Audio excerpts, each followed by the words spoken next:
poderlo compartir, porque obviamente él hoy tenía una fiesta de despedida que la organizaban sus compañeros. Así que bueno, acá lo tenemos a Buenísimo. Quique. Continuamos en Continuamos el en el Mirador, Mirador, continuamos continuamos entonces entonces ahora ahora con la con la columna columna del del amigo amigo Quique Quique Dor. Dordal desde la República Argentina, al cual hoy, bueno, subsanando temas tecnológicos, lo tenemos allí con su mate, pronto y ávido para hacer su columna. ¿Cómo andás, Quique?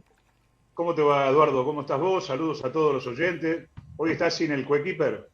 Sí, estamos acá, estamos a full. Aparte estamos con grandes novedades, grandes convulsiones democráticas y bueno, realmente muy felices. Así que bueno, Sí, sí, bueno, déjame que lo felicite por haber juntado rápidamente y haber superado ampliamente la cantidad de firmas necesarias para el referéndum. Importantísimo. Estuve leyendo un poquito los artículos. Es tremenda esa ley, es tremenda. tremenda. Pero Lo de la además, educación es tremendo, lo de la policía es tremendo. exacto. Bueno, ya sabemos cómo son las derechas, no hay sorpresas en esto, ¿no? Pero lo peor además era que para juntar estas firmas tuvimos que vencer muchas barreras y bueno, pese a viento y marea, al estilo del Gran Quijote y su Sancho Panza, arremetimos contra los molinos y los molinos, pese a que giraban las aspas, no lograron este, vencernos. Y bueno, logramos más de 800.000 firmas, que era ya superando ampliamente entonces ese límite. Así que bueno, en definitiva, felices. Este es un primer tiempo, Sí, eh, claro. o sea que queda todavía un segundo tiempo, pero como resultado preliminar, resultado parcial, para nosotros es una gran alegría y creo que el pueblo uruguayo la necesitaba por muchísimas razones, ¿no?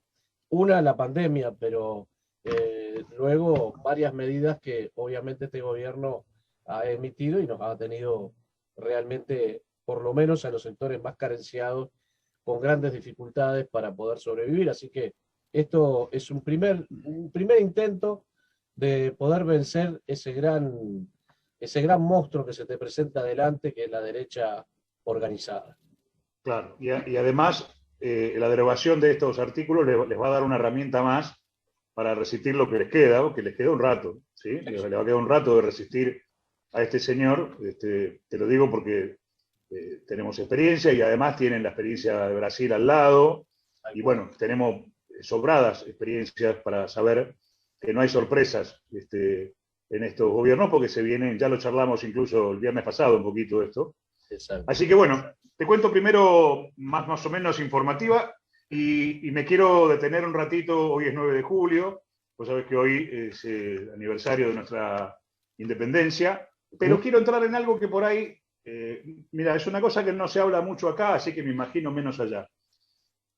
Somos uno de los pocos países en el mundo que tenemos dos fechas de independencia, que son el 25 de mayo y el 9 de julio. Ujú. Y en general de esto no se habla. ¿Por qué un país conmemora dos fechas de su independencia? Me voy a meter un poquito en eso, pero primero te paso información, data de cómo está la situación en Argentina, si te parece bien. Bien, bien. Mira, respecto del coronavirus, venimos en un descenso, en una curva de descenso, tanto de cantidad de casos como de fallecidos por el... A mí no me gusta mucho decir fallecidos, me parece que es un eufemismo que se usa como para aliviar la palabra muerte y no aliviana nada, pero bueno, popularmente, o sea, en los medios generalmente hablan de fallecidos y no de muertos, pero en realidad es más claro hablar de muertos, ¿no? Claro. Seguimos con cifras altas, tanto de contagios como de muertos, pero bajaron muchísimo. En las últimas 3 semanas hubo un franco descenso. Para que tengas una idea, habíamos llegado a un pico de casi 40.000 contagios por día, con 700 y pico de muertes por día, y hoy estamos en 19.000 contagios y unas 400 muertes diarias, que es un montón, pero en 3 semanas es una caída considerable y esperemos que esto siga así. Este fin de semana se renueva el periodo de aperturas en Argentina. Las medidas de restricción que se van tomando con el coronavirus se van renovando por periodos a veces de 15 días, a veces un poco más largos, Este fin de semana toca una nueva renovación y bueno, se supone que va a haber más aperturas, van a abrir, van a permitir el trabajo de los hoteles, se abren teatros, cines con un aforo del 50%, bares y de la gastronomía, restaurantes, se permite el ingreso adentro, también con aforos del 30 o 40, entre el 30 y el 50% de la capacidad, depende del tamaño de la sala o el tamaño del restaurante, y por supuesto los sistemas de ventilación y eso. Ventilaciones cruzadas, bueno, eso va a suceder. Y lo otro que sí se está restringiendo un poco bastante duro, que genera un montón de discusiones políticas con esta oposición, es el tema del ingreso por aeropuerto, ¿no? Vos sabés que están ingresando o están circulando variantes del coronavirus que, si bien no parecen ser resistentes a la vacuna, pero sí son de un contagio mucho más acelerado, y hay que controlarlas. Entonces, está restringido el ingreso, pueden entrar, extranjeros no pueden entrar y residentes de Argentina pueden volver del exterior, solo 600 por día, ese cupo, ¿no? Esto es una medida que se tomó porque hasta antes de que se tome esta medida, a la gente se le hacía firmar un compromiso como que iba a hacer la cuarentena en su casa y no la hacía. Parece que hay un porcentaje alto que no la hacía y, bueno, tuvieron que restringir porque si no se estaba corriendo mucho riesgo de que ingrese y tenga circulación comunitaria esta variante Delta que anda dando vueltas por el mundo y otras más que andan por ahí. Y otra buena noticia que tenemos es cómo está marchando la vacunación. La vacunación viene a un ritmo muy acelerado, ya en todo el país, eso es otra cosa buena. La ciudad está hoy empezando, no, ayer empezó a vacunar mayores de 30 años, entre 30 y 34, y la provincia está un poquito más adelantada. Calculamos que yo creo que en 15 días estamos empezando a completar la franja de los mayores de edad, o sea, mayores de 18 años. O sea que para fin de mes, para fines de julio, nos va a quedar la vacunación de los menores de edad, ¿no? Estamos hablando de porcentajes en referencia a la gente que se inscribió. La vacunación, vos sabés que es voluntaria en todo el mundo. Y bueno, estos porcentajes de vacunación, por suerte la Argentina no tiene una resistencia tan grande comparativamente con la que tienen los Estados Unidos o Brasil y algunos otros países, Rusia incluso, tienen porcentajes mucho más altos de resistencia a la vacuna. Pero en Argentina no es tan significativo esa resistencia, con lo cual, y se viene la vacunación a los menores de edad, que eso es todo un tema, ¿sí? Se está trabajando fuertemente en eso. Hace poquitos días el presidente de la Nación, Alberto Fernández, firmó un decreto donde modifica en parte la ley de vacunas nuestras y permite el ingreso de las vacunas americanas que han generado tanta polémica. ¿Por qué esto? Y porque la vacuna Moderna de Estados Unidos es una de las dos únicas vacunas que están autorizadas hasta ahora para menores de 18 años, ¿sí? Que es la Moderna, y la Sinopharm, la china, que nosotros ya la tenemos, todavía no se está aplicando a menores, pero sí es la otra de las vacunas que están autorizadas internacionalmente para ser aplicadas a menores. Y la Pfizer está aplicada, pero solamente para mayores de 12 años. O sea que en un combo de esas tres vacunas podríamos tener cubierto la vacunación de todos los menores de edad, que visto el ritmo que está yendo, esto ya es un cálculo mío, yo creo que para la primavera vamos a llegar con una vacunación muy grande y que, digamos, que no sé si vamos a estar en el momento ya de inmunidad de rebaño, pero vamos a tener dado vuelta y haber pasado el invierno, sobre todo, porque ya para la primavera empiezan a venir temperaturas más favorables para nosotros. Así que estamos con el coronavirus en una situación bastante alentadora, atravesada por la situación política, que tenemos una oposición, una derecha, como ustedes tienen de gobierno, que parecería que no tiene ganas de que las cosas vayan bien, no tienen ganas que las vacunas funcionen, parecería que ellos estarían más cómodos y más contentos si todo estaría mal, ¿no? Pero para desgracia de ellos no es así, y si bien tienen la capacidad de manipular prensa y justicia y todo, hay cosas que no se pueden ocultar. La gente va, se vacuna, está contenta, las vacunas están, los números son reales, y contra esto no se puede, esto es una gran ventaja, pensando que estamos en plena campaña electoral, ¿no?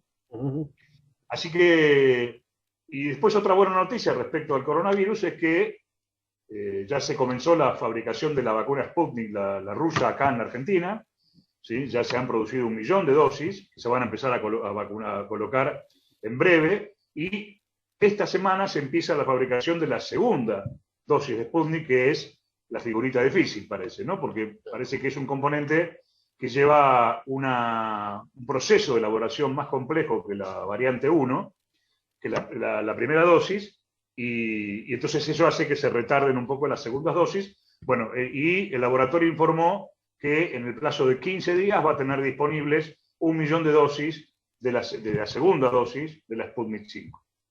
Es interesante esto, y también por ahí les interesa a ustedes, no sé si políticamente va a ser viable, pero la idea de la fabricación de la Sputnik en Argentina es poder abastecer a los países de la región, por supuesto, de una vacuna altísimamente efectiva, y que como tiene mala prensa porque es rusa, no lo sabemos, pero hasta ahora es la que ha dado, incluso mucho mejor que la Pfizer, ha dado índices de ser la más efectiva en las variantes, la más prolongada, tiene una serie de características que ha informado el laboratorio Gamaleya, no es que salió en el diario, digamos, ¿no? Que han publicado papers. Cuando informa Gamaleya, no es que hay un chabón de Gamaleya que dice que pasó esto, no, es porque el laboratorio presentó los papers que avalan esa por ejemplo, la vacuna Sputnik tiene la característica de que aquellas personas que tuvieron coronavirus y que fueron vacunadas después con las 2 dosis de Sputnik tienen inmunidad de por vida, aparentemente. ¿Ya? Y otra cosa interesantísima con los vacunados de Sputnik es que parece ser que perdemos la capacidad, digo perdemos, me incluyo con mucha alegría porque fui vacunado con Sputnik y tengo las 2 dosis, tengo plan completo de Sputnik. De suerte fue, parece que otra cosa ventajosa de la Sputnik es que no somos capaces de contagiar, porque la vacuna modifica de tal manera el virus que le hace perder la virulencia. Entonces, entra a tu organismo, los anticuerpos lo desactivan y contagias, pero contagias un virus inactivo. Lo que sería fantástico, ¿no? Si esto sería cierto. Bueno, no importa, pero todas esas son conjeturas. La cuestión es que estamos marchando a ritmo muy acelerado y muy bueno con esta maldita pandemia que nos viene acorralando desde hace ya perdí la cuenta, ¿cuándo? 1 año y medio casi ya estamos con eso, desde marzo. Acá se cerró todo el 20 de marzo, no sé ya ustedes cuándo lo cerraron. Sí, el 20 de marzo del año pasado comenzó acá la cuarentena más estricta de todas.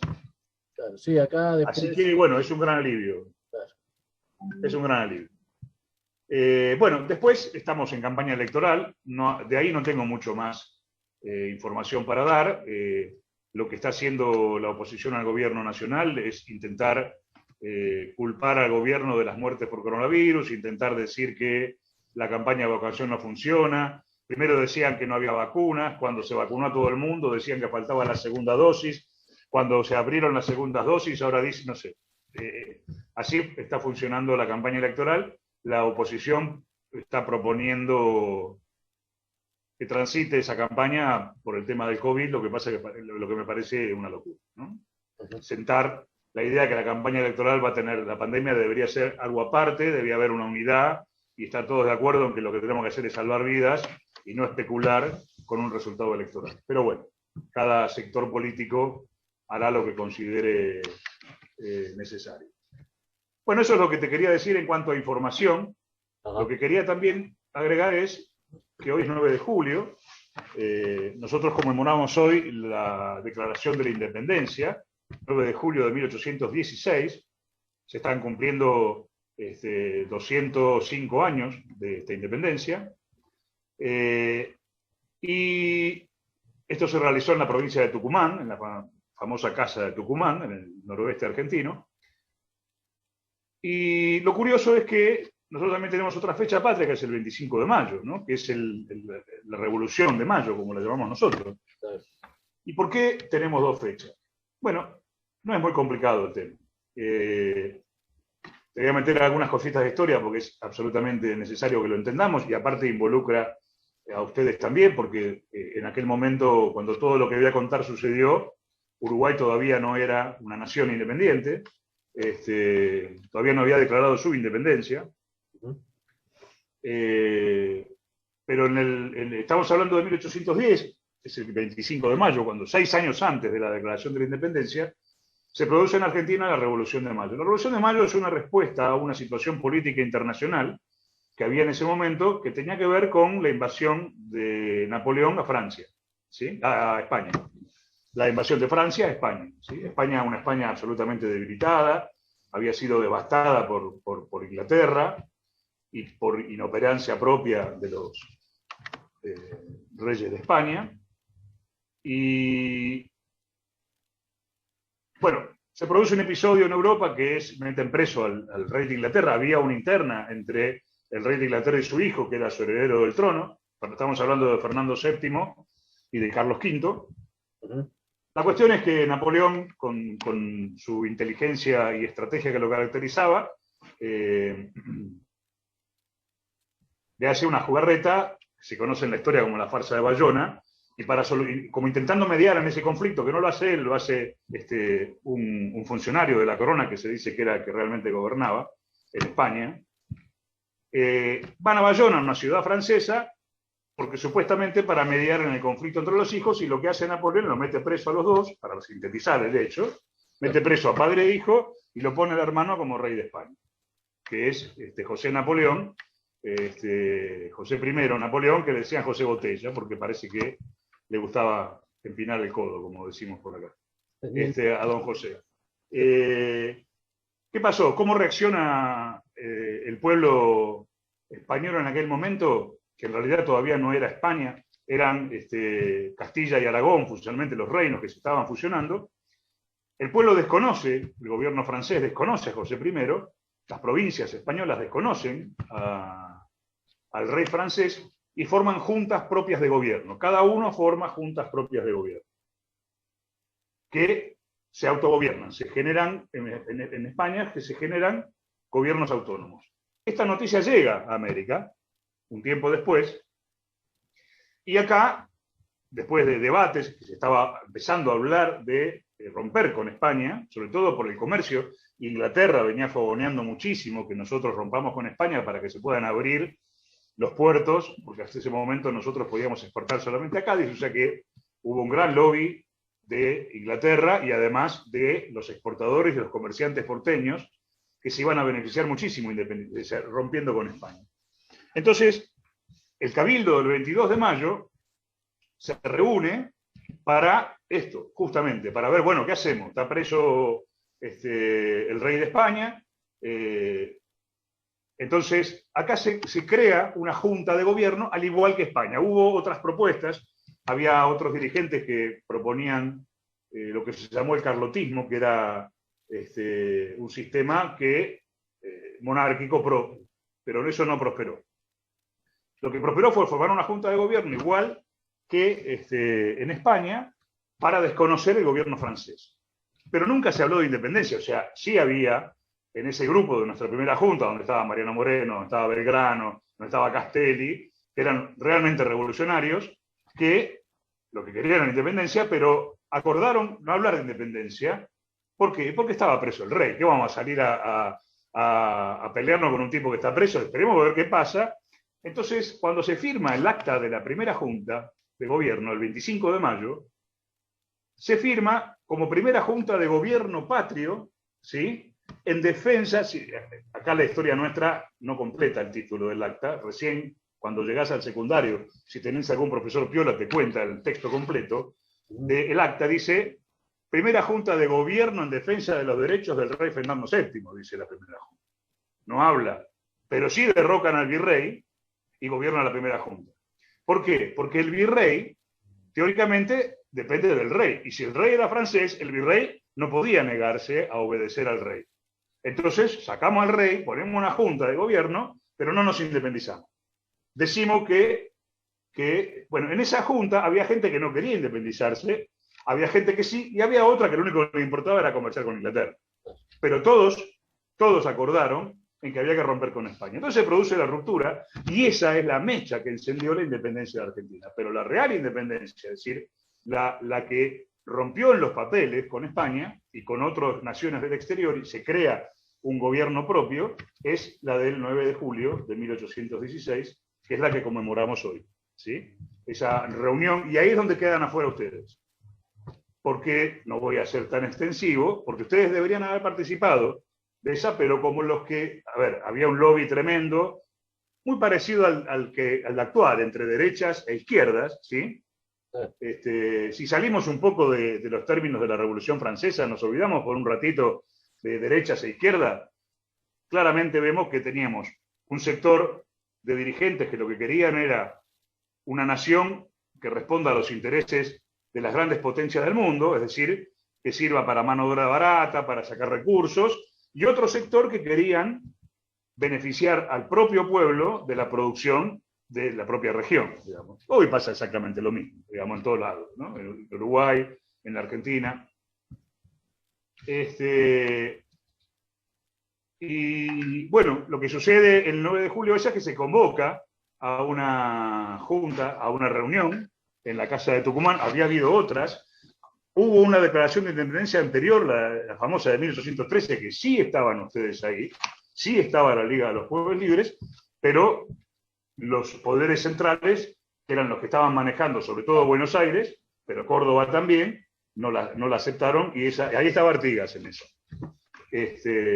Lo demás ya lo sabemos, después aparece el Lord Ponsonby, y bueno, primero tenemos las disputas con Brasil, va para allá Uruguay, viene para acá, que la provincia cisplatina, que no, bueno, sabemos todo lo que pasó, hasta que llegó Inglaterra y decidió que eso era un país independiente y se llamaba República Oriental del Uruguay. Por eso es que la Argentina tiene dos fechas que conmemora su independencia, su revolución. El 25 de mayo, que no fue nunca se habló de independencia, pero fue la mecha. Digamos, ahí se encendió la mecha y no se apagó más. Durante esos 6 años que duraron, fue todo de lobby, negociaciones, guerras, disputas políticas, hasta llegar a ese congreso, otros congresos que todos querían independencia, pero recién ahí se logró. Así que bueno, quería contar eso porque estamos justamente conmemorando algo. Y para cerrar, y cierro con esto, Eduardo, te quiero agregar 2 cosas que tienen que ver directamente con ustedes, con el país hermano. Vos sabés que el jueves, ayer, se reunió el Mercosur en forma virtual, se reunieron los presidentes de los países que pertenecen al Mercosur, porque había que hacer el traspaso de la presidencia pro tempore, es decir, la presidencia pro tempore hasta ayer estuvo en manos de Alberto Fernández, de la Argentina, y pasó ayer a manos de Brasil, de nuestro amigo en común, don Jair, ¿no? Don Jair Bolsonaro, que aparte hizo un chiste de fútbol a lo Macri, que después te lo cuento si querés. ¿Qué pasó en esta reunión? Habló tu querido jefe de Estado, el señor Lacalle Pou, y primero dijo, estoy de acuerdo con lo que... Porque Alberto Fernández dijo que el Mercosur tenía que servir para producir trabajo, para fortalecer la región, bueno. Y Lacalle Pou dijo que estaba totalmente de acuerdo con lo que había dicho Alberto, pero que tenía que agregar que había que abrir el juego. Que la conversación no tenía que ser solamente en la región, sino que había que hablar con la Unión Europea. Pero eso no fue lo grave. Lo grave fue que antes de terminar avisó que Uruguay va a ir por ahí. Como diciendo, Uruguay va a hacer esto. Si les gusta, bien, y si no, no le importaba. Eso fue lo tremendo que dijo Lacalle Pou, como diciendo, nosotros pertenecemos al Mercosur, pero hacemos lo que se nos canta. Es decir, no tenemos ningún tipo de respeto. Como que ellos van a comerciar por fuera de ese bloque que se forma supuestamente en protección hacia nosotros. Bueno. Y lo otro que te quería comentar de ustedes es un comentario, una anécdota que contó Lucía Topolansky, que estuvo muy interesante, en el marco de estas reuniones también. Lucía contó una anécdota sobre nuestro expresidente, sobre Macri, que te la voy a leer, son muy cortita porque es muy gráfica. Dice, dijo Lucía, nosotros habíamos perdido las elecciones, dice Lucía. Y el expresidente Macri también, acá, o sea, está hablando de 2019, ¿no? Estaba Macri muy afligido, dice Lucía, y recordó ella, esto lo hizo en una entrevista que le hicieron en Radio Nacional de acá de Argentina. Entonces, siguió contando Lucía. Yo le dije, la alegría va por los barrios, dijo Lucía. El que cree en la lucha sigue luchando, le dijo Lucía a Macri, ¿no? ¿Y sabes qué le contestó Macri? Escuchá, ¿eh? Le dice, eso puede correr para Uruguay, le dijo Macri, porque son civilizados. Lucía sigue contando la anécdota. Después plantamos unas viñas, dice Lucía, y ahí me di cuenta que ni Benítez de Paraguay, ni Bolsonaro de Brasil, ni Macri en su vida habían agarrado una pala. Como para entender el porqué de los festejos en los barrios. Una maravilla lo de Lucía. Pero bueno, nada, la quería agregar porque me pareció una anécdota interesante para contarles que nos vincula así en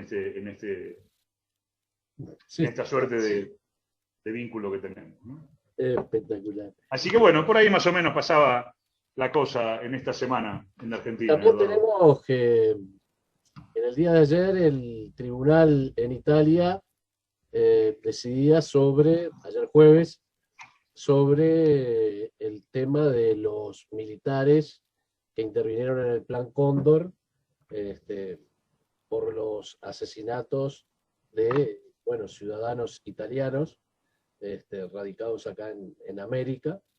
Y bueno, seguramente, hoy ya teníamos algunas novedades en la Fiscalía, todavía no nos ha llegado nada, porque el gobierno uruguayo no ha mandado a ningún representante. Se ve que no es un tema que le importe, más allá de que es un tema de Estado, porque fue Uruguay, fue Argentina, fue Brasil, los intervinientes en este Plan Cóndor que hizo tanto estrago en Latinoamérica. Entonces, y que otros gobiernos sí lo hicieron, mandaron representantes para poder tener novedades de primera mano. Así que esperaremos, y capaz que la semana que viene podemos hablar algo del tema. Así que bueno. Buenísimo. Ahí está. Vamos a estar atentos. Exactamente. Por lo del Plan Cóndor. Bueno, Quique. Bueno, Eduardo, me alegro muchísimo del referéndum, esperemos que siga prosperando. Es una herramienta más en esta pelea y bueno. Es una herramienta más, como decía Fernando Pereira, el presidente del PIT-CNT, de democracia directa. Más allá que hay que respetar las democracias representativas, o sea, el Parlamento. Pero se respetan todas. Pero esta, como está en la Constitución, y bueno, hay que aplicarla como corresponde.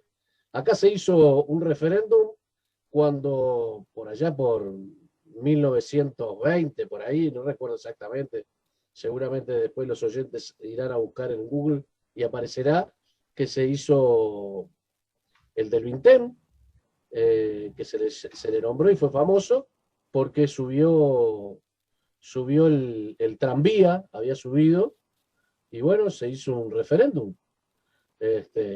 Y bueno, se llegó y listo. Se tuvo que votar y se echó todo para atrás porque no pudieron aumentarlo, porque la ciudadanía impuso de que no se aumentaba el precio del tranvía.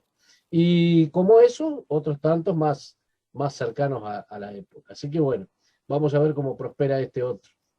Además, el referéndum en sí es una herramienta democrática muy importante que nosotros no la tenemos y que otros países no la tienen. Y que los que la tienen es una herramienta que no solo hay que usarla, sino que cuidarla mucho, porque en cualquier momento, si les resulta muy útil a ustedes, la van a querer modificar. O a veces modificaciones sutiles en cuanto a la vinculación, y ya te matan con eso, porque acá, por ejemplo, nosotros no tenemos referéndum, pero tenemos audiencias públicas.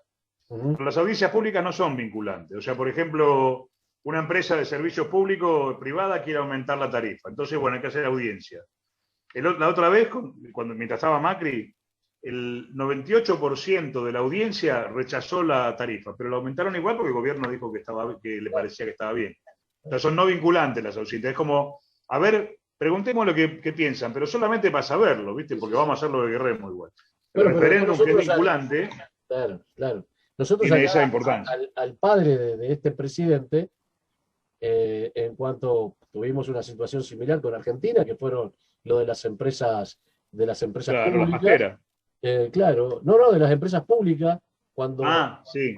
en el tiempo de Menem, que vendieron las empresas públicas, y acá lo intentó hacer el padre de la calle, padre Sí, me acuerdo. Luis Alberto Lacalle, y bueno, el pueblo se unió y resolvió de que no se vendían las empresas Y no. públicas y tuvo que echar marcha atrás a ese proyecto porque no había tutía. El pueblo decidió. Y bueno, y ahora a Luis Lacalle Pou, el hijo, le viene este. Así que vamos a ver qué pasa y qué termina. Pero bueno, tenemos la esperanza puestas en eso. Así que bueno. Bueno, Eduardo, me alegro mucho de haber compartido esta columna. Te mando un saludo grande para todos allá y estaremos charlando el próximo viernes de nuevo. Y a disfrutar de esas vacaciones que ya se plegó en la jubilación y bueno, vamos arriba, a disfrutarla. No, no, vacaciones de por vida. Exactamente, vamos arriba, a disfrutar. Un abrazo. Nos vemos. Chao. Nos vemos.